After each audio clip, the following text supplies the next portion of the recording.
Je m'appelle Savannah Brox. J'ai 28 ans. Et la nuit où mon père a jeté ma vie sur la pelouse, je venais de terminer un quart de travail de 12 heures à aider un labrador brûlé à rester en vie. Je sentais encore l'antiseptique et le poil mouillé quand je me suis engagé dans l'allée et que j'ai vu mon sac de sport éventré dans l'herbe, mes blouses de travail emmêlées autour d'une lampe brisée, mon manteau d'hiver à moitié dans le parterre de fleurs. Et une boîte de photos d'enfance renversée comme des ordures. Il se tenait là, sous la lumière du porche, son téléphone levé, en train de m'enregistrer comme si humilier sa fille était un simple contenu à publier. Ma mère se tenait derrière lui, les bras croisés sur la poitrine. Ma sœur riait, poussant l'un de mes bacs de rangement avec sa basket, faisant glisser une pile de certificats encadrés jusque dans la rue. « Tu as 28 ans », a hurlé mon père, assez fort pour que les voisins entendent. « Tu nous suces le sang comme un maudit vampire. Je veux que tu sois parti ce soir. » Les gens d'en face étaient assis sur leur porche, faisant semblant de ne pas regarder, mais ils n'ont pas manqué une seconde. J'ai regardé le téléphone, pointé mon visage et j'ai souri droit devant la caméra.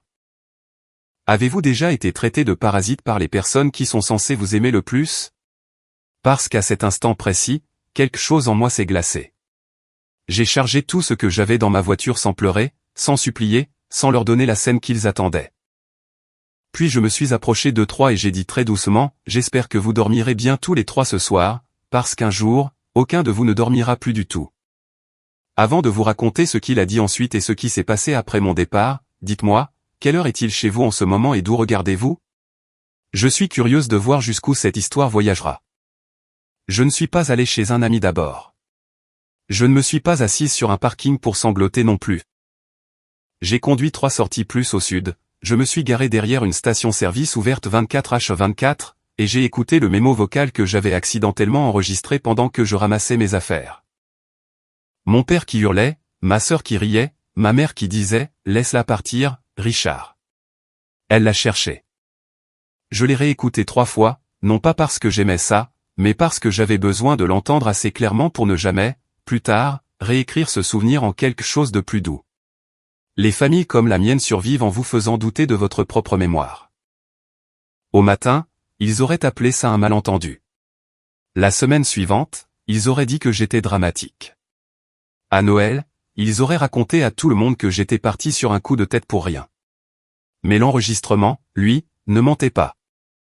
J'ai passé cette première nuit dans un motel de long séjour avec une lumière de salle de bain clignotante, 2 barres de céréales de distributeur et une règle d'or, je ne reviendrai jamais. Vers 1h30 du matin, mon téléphone s'est éclairé avec 6 appels manqués. Puis 11 messages, puis 20. Mon père exigeait de savoir où j'étais. Ma mère disait que j'agissais de manière instable. Ma sœur a envoyé « MDR, amuse-toi bien à payer tout toute seule ». Je n'ai répondu à aucun d'eux. J'ai pris des captures d'écran, j'ai créé un dossier et je l'ai nommé « Quand ils commencent à mentir ».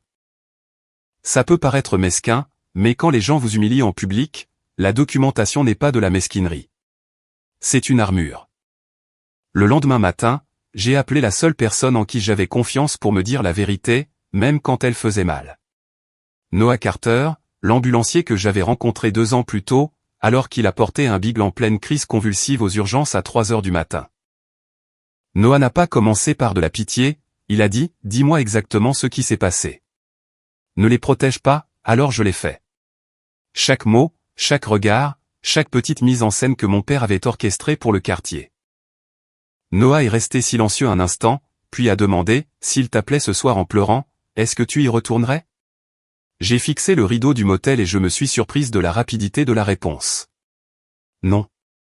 Bien, a-t-il dit.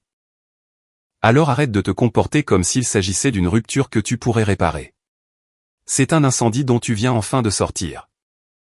Cela m'a frappé de plein fouet parce qu'il avait raison. Je n'avais pas été expulsé d'un foyer aimant. J'avais échappé à un système fondé sur la honte. Autour d'un café brûlé dans le hall du motel, j'ai ouvert ma galerie de photos et j'ai supprimé chaque selfie de famille où je souriais trop fort. Anniversaire, barbecue, matin de Noël, cette fausse normalité que j'avais passé des années à mimer.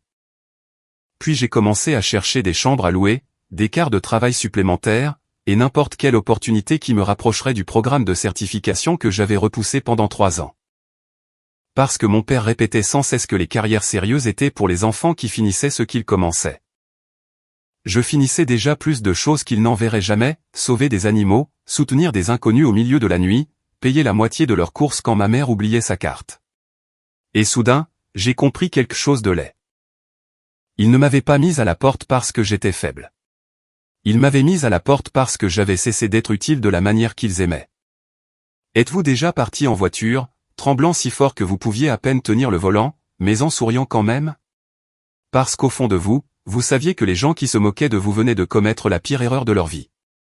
Moi, oui. Étage 10 jours plus tard, ils m'ont donné raison.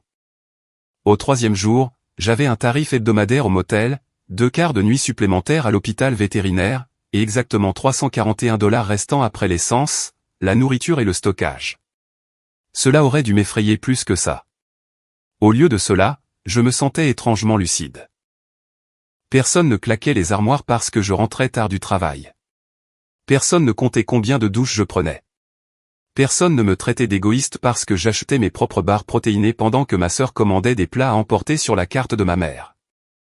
À l'hôpital, le chaos avait du sens. Un berger allemand renversé par une voiture est arrivé à 2 heures du matin et j'ai agi par instinct, main sûre, geste précis, pas de panique. Ma superviseure, la docteure Hélène Mercé, l'a remarqué à la fin du quart. Elle a dit, Savannah, tu fais déjà le travail de quelqu'un qui devrait être dans notre programme de chirurgie avancée. Pourquoi n'as-tu pas postulé? J'ai failli rire, car qu'étais-je censé répondre? Que j'avais passé des années coincé dans une maison où l'ambition était traitée comme une trahison si elle ne profitait pas à tout le monde en priorité.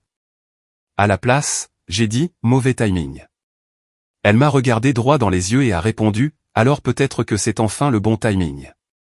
Le même après-midi, Noah m'a retrouvé devant un restaurant près de l'autoroute. Il a fait glisser un bloc-notes jaune sur la table. Dessus, il avait écrit 3 choses, logement, certification, limite. Ce sont tes seules priorités, a-t-il dit. Pas te défendre, pas t'expliquer, pas chercher une conclusion. Il m'a mise au défi à nouveau. Disons que ton père arrive en pleurant. Ta mère dit qu'elle est malade d'inquiétude. Ta sœur dit que la famille s'effondre. Qu'est-ce que tu fais? J'ai remué mon café et j'ai dit, je les laisse s'effondrer. Noah a fait un bref signe de tête, comme si j'avais enfin parlé la langue de la survie. Nous avons élaboré un plan. J'ai postulé pour le programme de certification de technicienne chirurgicale de l'hôpital. J'ai trouvé une chambre au-dessus du garage d'un mécanicien à la retraite, appartenant à une veuve nommée Madame Delaney, qui demandait un loyer équitable et ne posait aucune question indiscrète au-delà de savoir si je fumais ou si j'avais des animaux. Puis j'ai fait quelque chose qui semblait insignifiant mais qui comptait plus que je ne l'espérais. J'ai changé mon contact d'urgence, remplaçant ma mère par Noah. C'était une simple pression sur un téléphone, mais j'ai eu l'impression de couper un fil électrique.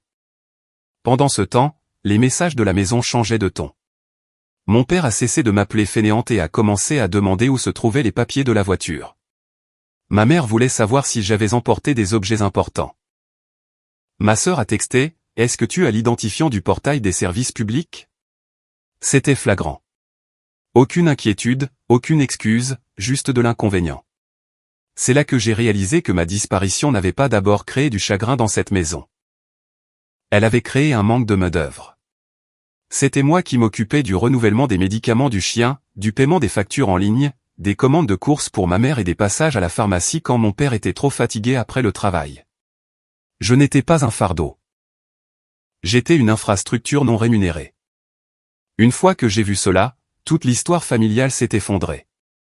À la fin de cette semaine-là, j'ai emménagé dans l'appartement de garage de Madame Delaney avec 2 sacs de sport, une chaise pliante et un matelas trouvé sur Facebook Marketplace. L'endroit sentait légèrement la sueur et la vieille peinture. C'était parfait. Lors de ma première nuit là-bas, je me suis assise par terre en mangeant des nouilles sautées à même le carton, entouré de boîtes non déballées, et j'ai écouté le silence. Le vrai silence. Pas celui qui est chargé de tension avant une dispute. Pas le faux silence paisible où tout le monde est à une remarque près de l'explosion. Le silence réel. Mon téléphone a vibré à nouveau. Mon père, ce petit cirque a assez duré. Ma sœur, papa est furieux parce que tu n'as pas payé le rappel d'assurance de maman et maintenant elle a des frais de retard. J'ai ri à haute voix. Non pas parce que c'était drôle, mais parce que c'était pathétique. Les gens qui avaient jeté mes affaires sur la pelouse découvraient maintenant à quel point leur vie d'adulte reposait discrètement sur la fille qu'ils traitaient d'inutile. Et pour la première fois depuis mon départ, la vengeance n'avait pas l'air de cri en retour. Elle ressemblait à l'absence. Elle consistait à les laisser ressentir chaque once de travail que j'avais l'habitude d'absorber. Dites-moi ceci, si votre famille ne remarque votre valeur qu'après que vous avez cessé de les porter, vous aimez-ils vraiment, ou louez-ils simplement votre loyauté gratuitement? Les jours 6 à 10 ont marqué le début de la véritable décomposition. Je le sais parce que Madame Delaney, ma nouvelle propriétaire, s'est avérée connaître la moitié du lotissement où j'ai grandi. Elle n'était jamais médisante, mais elle croyait aux faits, et les faits finissaient toujours par la trouver. Au 6e jour, elle a frappé à ma porte avec un plat de gratin et a dit, « Ma chérie, ton papa criait dans l'allée ce matin, assez fort pour que 3 maisons entendent. » Je n'ai rien dit. Et elle a ajouté, « Les hommes ne crient aussi fort que lorsque le public qu'ils espéraient n'applaudit pas. » Plus tard dans la soirée, ma sœur m'a envoyé un long texto qui commençait par « Tu es incroyable » et finissait par « Maman a pleuré chez Costco. » Je n'ai pas répondu. Au 7e jour, Noah a appelé après son quart et a dit qu'il avait fait un transport près de mon ancien quartier. Ton père était dans le jardin en train de se disputer avec un technicien du câble, a-t-il dit. Apparemment, quelqu'un a oublié le mot de passe du compte. Encore une fois, pas du chagrin. Du travail. Au 8e jour, ma mère a appelé d'un numéro que je ne connaissais pas et a laissé un message vocal qui commençait par des larmes et finissait par des accusations. Elle a dit que je punissais la famille, que je leur faisais honte, que je faisais parler les voisins et que je transformais mon père en quelqu'un qu'elle reconnaissait à peine. Cette partie m'a presque fait rire. Richard Brooks avait toujours été exactement celui qu'il était. La seule différence maintenant, c'était que sa cible était partie. Au 9e jour est arrivé le message qui m'a appris que tout avait basculé. Il ne venait pas de la famille. Il venait d'une de mes anciennes collègues dont la tante vivait à 2 maisons de chez mes parents. Et, je ne sais pas si c'est ma place, mais les gens du quartier parlent.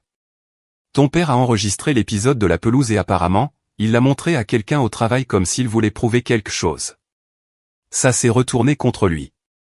Les gens trouvent que ça le fait paraître cruel. J'ai lu ce texte 3 fois. Alors, voulait-il que je parte ou voulait-il une exécution publique et des applaudissements? Parce que ce n'est pas la même chose. Je suppose qu'il pensait que m'humilier le ferait passer pour un parent ferme forçant enfin sa fille parasite à grandir. Au lieu de cela, il est passé pour un homme qui a publiquement jeté son enfant comme un rebut pour le sport. Et la beauté de la cruauté publique, c'est que parfois, le public ne prend pas le parti de la personne cruelle. Cette même nuit, mon téléphone s'est mis à exploser plus que jamais.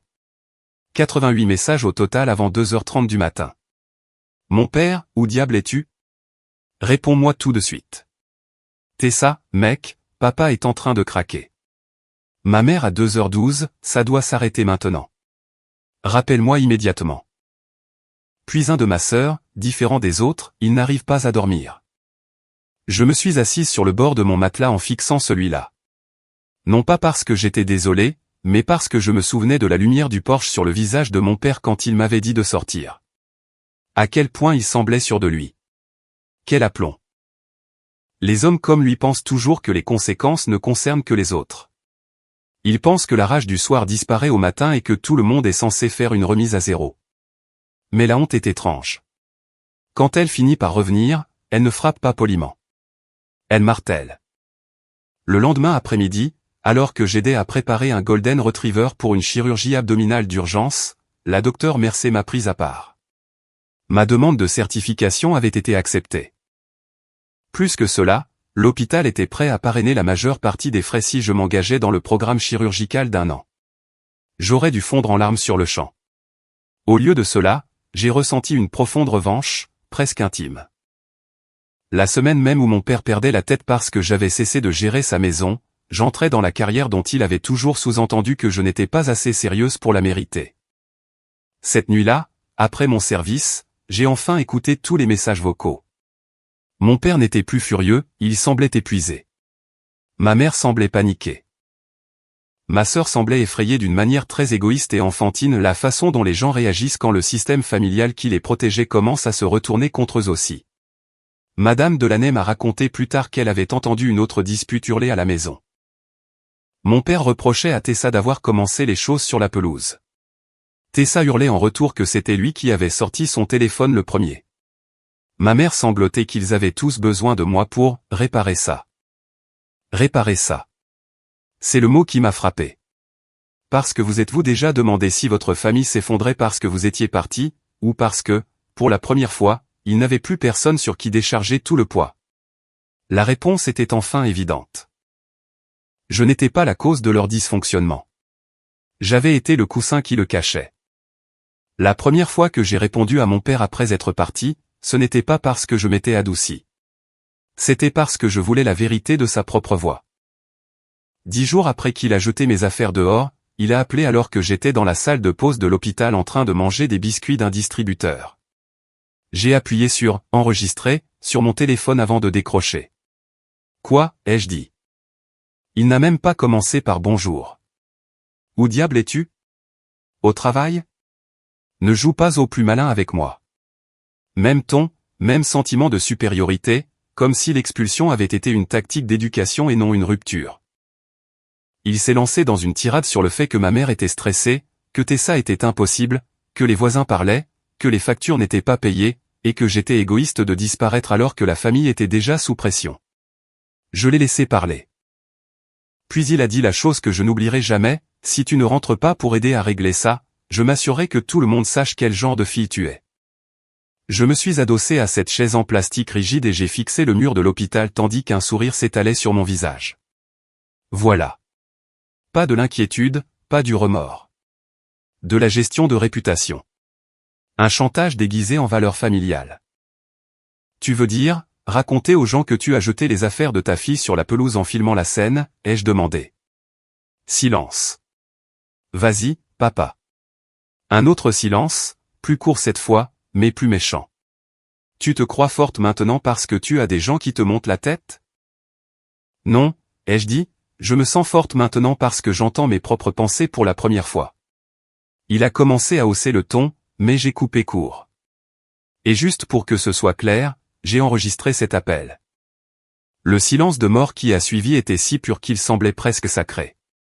Il a raccroché sans un mot de plus. Je suis resté assise là une seconde, puis j'ai ri. Pas un petit rire mignon, le genre qui sort d'une personne qui a enfin compris toute la supercherie.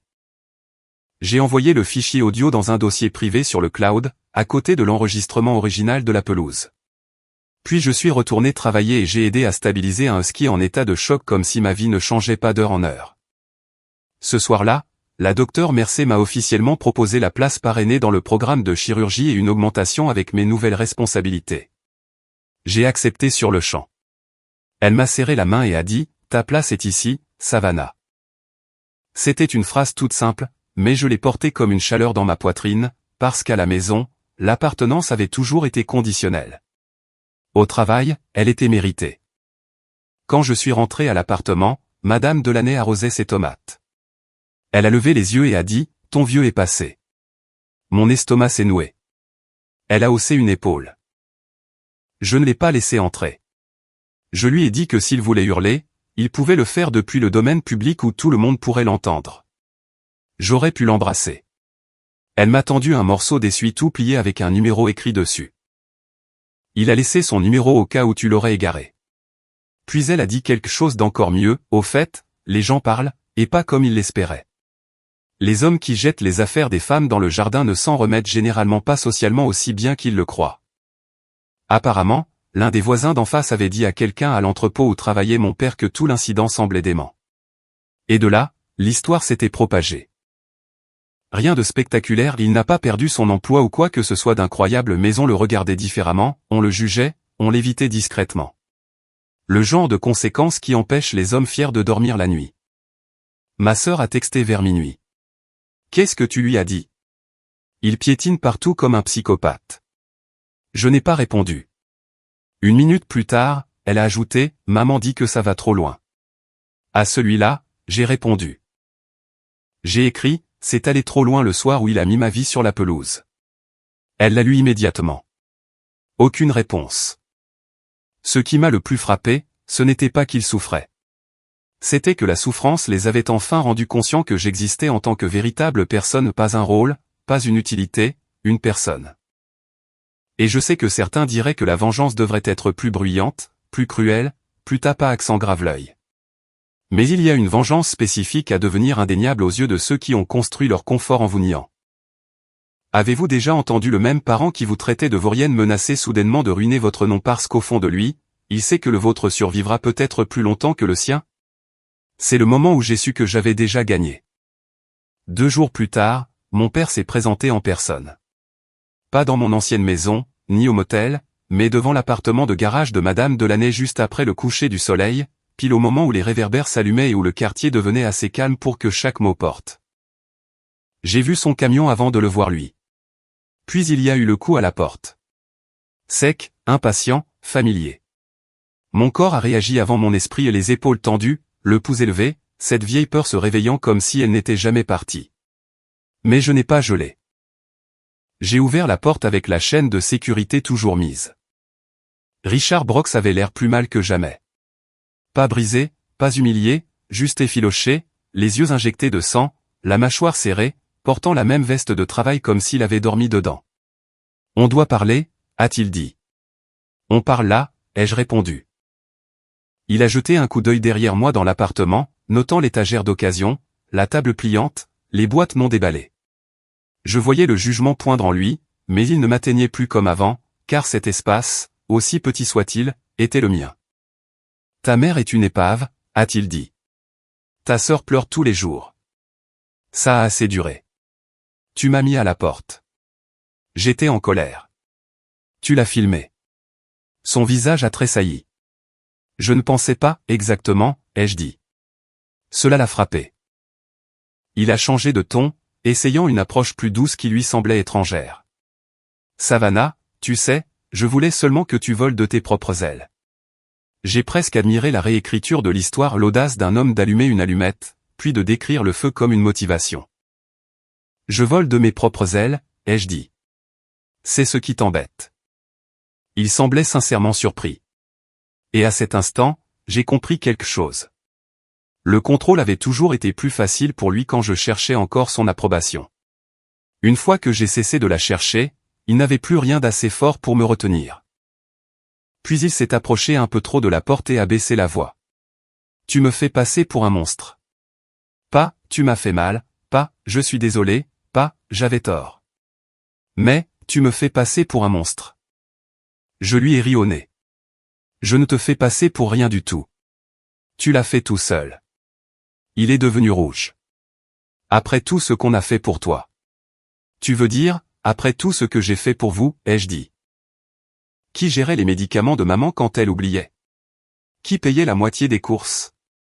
Qui restait à la maison le week-end pour les livraisons, les papiers, le chien, les factures? Qui? Il n'a pas répondu parce qu'il ne le pouvait pas. Le silence entre nous était chargé de chaque tâche invisible que j'avais accomplie tout en me faisant dire que j'étais un fardeau. Puis il a dit quelque chose de plus laid, plus bas. Les familles ne survivent pas aux filles comme toi. Peut-être voulait-il dire les filles désobéissantes, les filles témoins, les filles qui cessent de s'agenouiller devant des récits construits pour les écraser. Je ne sais pas. Mais j'ai ouvert la porte juste assez pour le regarder droit dans les yeux et j'ai dit, alors peut-être que la famille que tu as bâtie ne devrait pas survivre. Il a tressailli. Sincèrement tressailli. Derrière lui, la lumière du porche de Madame Delaney s'est allumée. Un rideau d'en face a bougé. Quelqu'un regardait. Bien. Qu'il regarde. Il a tenté un dernier mouvement et a tendu la main vers la mienne à travers l'embrasure, mais j'ai reculé. Pars, ai-je dit. Maintenant, Savannah. Pars avant que je diffuse l'enregistrement de tes menaces à tout le pâté de maison. Cela y a mis fin. Il m'a regardé comme s'il voyait une étrangère. Peut-être parce que c'était le cas. Puis il s'est tourné, s'est dirigé vers son camion et a démarré trop vite. Dès qu'il a disparu au coin de la rue, mes genoux ont faibli, mais je n'ai pas pleuré. J'ai verrouillé la porte, je me suis appuyé contre elle et j'ai respiré à travers l'adrénaline jusqu'à ce qu'elle passe. 10 minutes plus tard, mon téléphone a vibré. Madame Delaney, fière de toi. Au fait, ton père a démarré comme un idiot et a failli heurter une poubelle. 20 minutes plus tard, Noah a appelé et est resté sur haut-parleur pendant que je faisais la vaisselle, juste pour que je ne reste pas assise dans le noir à tout ressasser. Puis est arrivé un dernier texte, cette fois d'un ancien voisin, je ne cherche pas à remuer le couteau dans la plaie, mais ton père fait beaucoup parler de lui. Les gens en ont entendu assez ce soir pour recoller les morceaux. Rien de caricatural n'est arrivé. Pas de chute instantanée, pas de punition incroyable, juste le coût social constant d'être publiquement reconnu comme l'homme qui a jeté sa fille dehors et qui l'a ensuite traquée, en exigeant toujours l'obéissance. Et pour les hommes comme Richard, ce genre d'exposition blesse plus profondément que les hurlements ne le pourraient jamais. Je ne vais pas mentir et dire que je n'ai rien ressenti. Il y avait de la tristesse et il y en a toujours quand on ferme la porte à un parent, même celui qui vous y a forcé. Mais il y avait aussi quelque chose qui ressemblait dangereusement à du soulagement. Alors permettez-moi de poser la question que la plupart des gens sont trop polis pour poser à haute voix, quand votre père se tient dehors à quémander du contrôle dans le langage de la famille et que vous fermez quand même la porte, êtes-vous cruel? Ou êtes-vous enfin en train de goûter à ce que c'est d'avoir du pouvoir après des années sans en avoir aucun? Une semaine plus tard a eu lieu l'événement qui a tout scellé. Une collecte de fonds pour le sauvetage d'animaux dans le parc près de mon ancien quartier. Notre hôpital la parrainait chaque printemps. Et comme j'avais rejoint le programme de chirurgie, la docteure Mercé m'a demandé de représenter la clinique au stand d'accueil. J'ai envisagé de refuser la mission quand j'ai réalisé où elle se déroulait. Puis j'ai appris que mes parents participaient à un pique-nique communautaire de l'autre côté du même parc dans le cadre d'une campagne de l'association de quartier. Bien sûr qu'ils y étaient. Richard Brox adorait les cadres avec des témoins. Alors j'y suis allé pas pour conclure, pas pour me réconcilier, mais pour mon travail, mon avenir, et parce que j'en avais fini de réorganiser ma vie pour éviter les gens qui avaient essayé de la briser. Je portais une tenue de travail bleu marine propre avec le logo de l'hôpital, j'avais accroché mon nouveau badge, attaché mes cheveux en arrière, et j'ai passé la première heure à enregistrer des chiens de famille d'accueil. À répondre aux questions des familles et à aider un petit garçon à surmonter sa peur de toucher Rosie, un croisement de pitbull à 3 pattes. J'étais douée dans ce que je faisais, calme, compétente, utile d'une manière qui n'avait rien à voir avec le fait de servir l'ego de ma famille. Vers midi, je les ai vus de l'autre côté du terrain. Ma mère à une table pliante, ma sœur tenant des assiettes en carton, mon père riant trop fort avec 2 voisins, jouant la normalité, avec une telle intensité que c'en était douloureux. Puis quelqu'un m'a remarqué en uniforme pas comme la fille sur la pelouse, mais comme la professionnelle vétérinaire aidant à l'organisation. L'atmosphère a changé instantanément.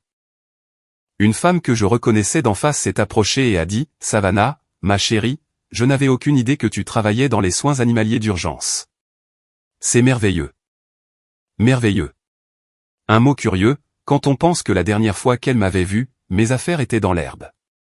Un autre voisin a demandé s'il était vrai que j'étais dans un programme de formation spécialisé. La docteure Mercé, qui avait entendu, a répondu pour moi, c'est l'une des meilleures techniciennes que nous ayons, assez fort pour que tout le monde entende. Mon père a entendu.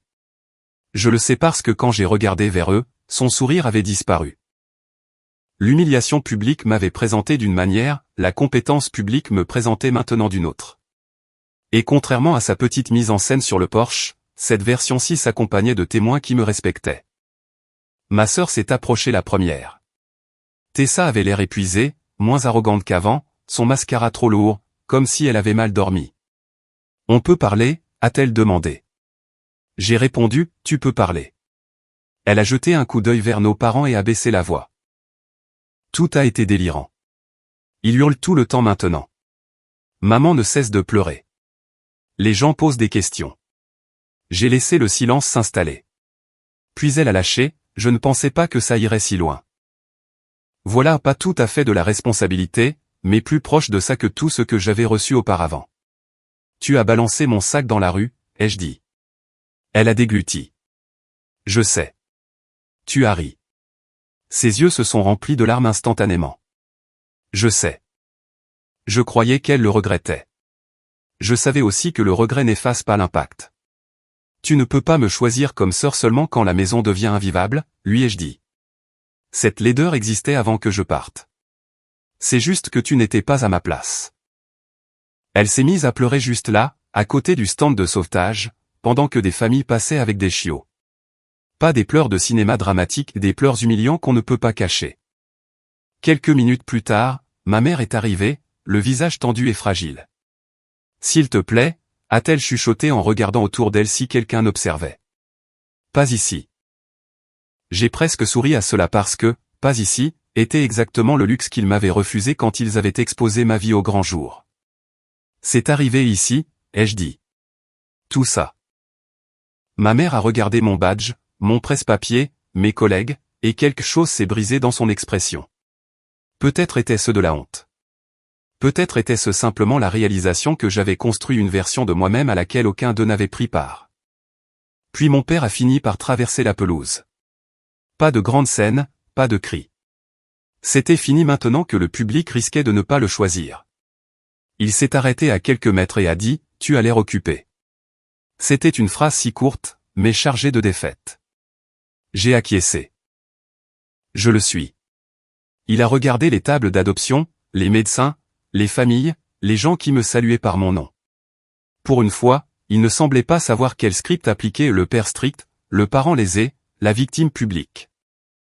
Aucun ne convenait parce que la vérité devant lui était simple, la fille qu'il avait essayé de réduire à un fardeau était devenue plus difficile à rabaisser au moment même où elle était sortie de sa maison. Il s'est raclé la gorge. Les gens parlent. Oui, ai-je dit.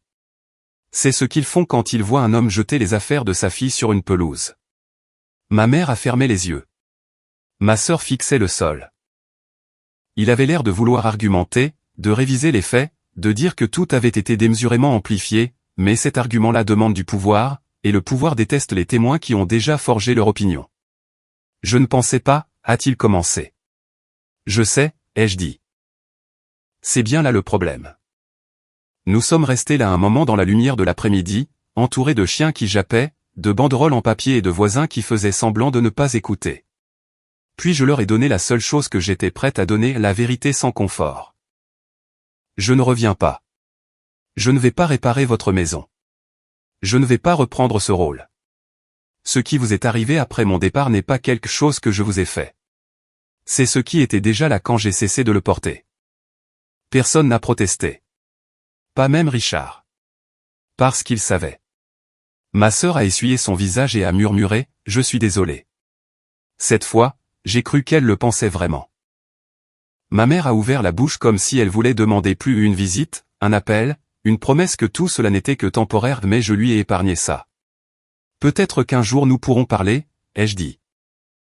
Mais ce ne sera pas parce que vous avez besoin de moi pour vous faciliter la vie. Ce sera parce que vous aurez appris à ne pas me traiter comme quelqu'un de jetable. Puis la docteure Mercé a appelé mon nom depuis la table voisine, et je me suis remise au travail. C'était la fin qu'ils méritaient. Pas moi m'effondrant dans leurs bras. Pas une réunion parfaite. Pas un discours cruel pour les applaudissements. Juste moi choisissant ma propre vie devant eux alors qu'ils comprenaient, peut-être pour la première fois, qu'ils n'en étaient plus le centre. Plus tard, alors que l'événement touchait à sa fin et que le parc commençait à se vider, je me tenais seul près de ma voiture et j'ai ouvert le vieil enregistrement de la nuit sur la pelouse. La voix de mon père, le rire de ma sœur, le silence de ma mère. J'ai écouté pendant 5 secondes, puis je l'ai supprimé. Non pas parce qu'il méritait la clémence, mais parce que je n'avais plus besoin de la preuve. Les conséquences étaient déjà là. Mon père était devenu un homme qu'on regardait différemment. Ma sœur avait appris trop tard que la cruauté commise pour l'approbation de la famille compte toujours comme de la cruauté. Ma mère avait découvert que la neutralité face à l'abus n'est pas de l'innocence. Et moi, j'ai appris la chose la plus difficile de toutes. Parfois, quitter sa famille n'est pas une trahison. Parfois, c'est la seule façon de se sauver soi-même et de les forcer à affronter ce qu'ils sont sans que vous soyez là pour tout éponger. Je pensais autrefois que la famille était pour toujours, quoi qu'il arrive. Maintenant, je pense qu'un amour qui n'existe que quand vous restez petit n'est pas de l'amour du tout. S'il n'apprécie que la version obéissante de vous-même, la version utile de vous-même, la version silencieuse de vous-même, alors s'en aller est peut-être la première chose honnête que vous ferez jamais. Et voici la question que je veux vous laisser, seriez-vous assez courageux pour quitter les gens qui persistent à appeler votre souffrance de « l'amour » ? Ou êtes-vous encore en train de l'endurer parce que vous avez peur d'être traité d'ingrat ?